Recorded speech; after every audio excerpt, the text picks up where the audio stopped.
Good afternoon, everyone, and welcome to BNC Now. It's Tuesday, July 7th. I'm Laverne McGee. And I am Anthony Amy. So July 7th, so we are now almost a full week into July. Again, I think we deserve a medal, considering all that continuously happens in this country and globally, day in and day out. Absolutely. We have a short work week, but still a lot happening. It's 1 o'clock on the West Coast, 4 o'clock on the East Coast, and no matter what coast you're on, Welcome back to BNC Now. Today's closing numbers. Banks and companies that rely on consumer spending led stocks broadly lower on Wall Street today as the market gave back some of the big gains it made in the past couple of weeks. The S&P 500 was down 0.6% after spending most of the day in the red. The selling put the benchmark index on pace to snap a 5-day winning streak. And as summer heats up, some Americans are eager to travel, but because of the pandemic, not as many are heading out compared to last year. That's according to AAA. Mandy Gaither has the details.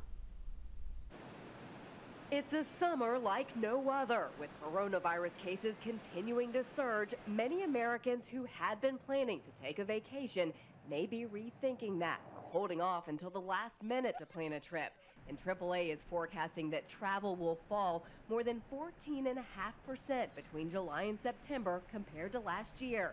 The organization is expecting more than 700 million trips overall in that time period, and traveling by car will likely account for 90. All right, back here on BNC Now, Anthony Amy, Laverne McGee with you, and TikTok says it will exit Hong Kong, joining other big tech firms in expressing concern about operating in the Asian financial hub after China imposed a controversial national security law there.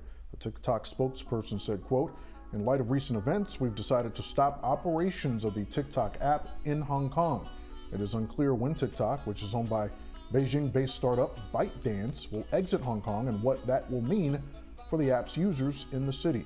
TikTok did not provide further details. Its decision to leave comes as the app tries to distance itself from China and its parent company, and as the U.S. administration openly discusses banning it.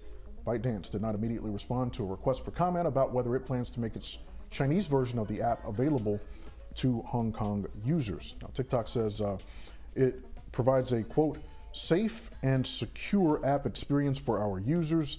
It is led by an American CEO. However, Secretary of State Mike Pompeo said last night that people should download TikTok, quote, "if you want your private information in the hands of the Chinese Communist Party."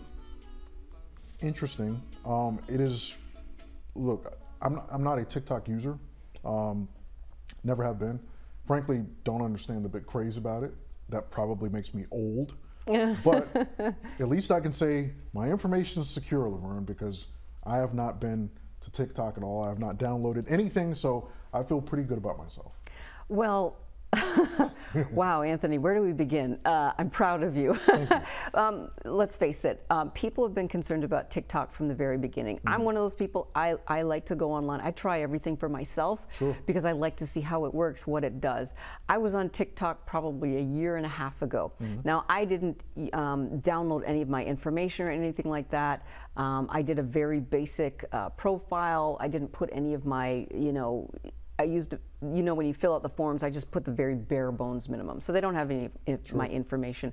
I was on it for a while. It was before it really, really took off. It's addictive for young people. I can see why. It's just funny videos. I love videos.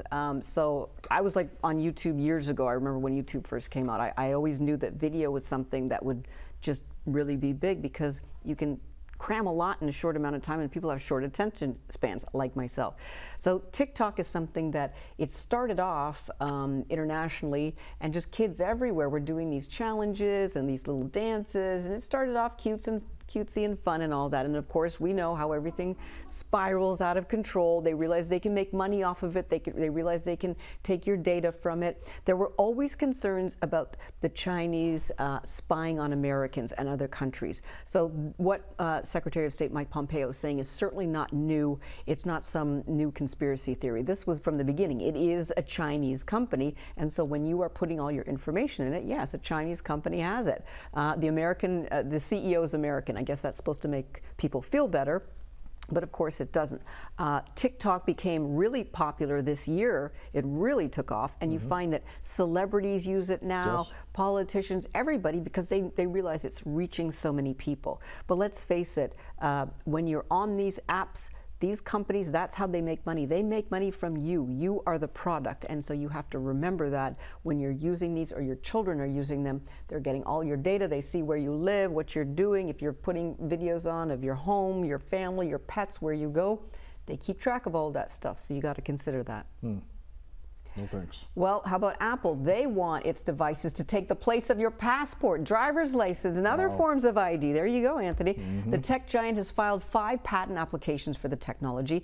They detail how a digital copy of your ID can be stored, transmitted, and confirmed. Now, Apple does not use the word iPhone in the applications, but they cleverly refer to it as devices. The same 6 inventors are credited in the 5 patent applications. Here we go again.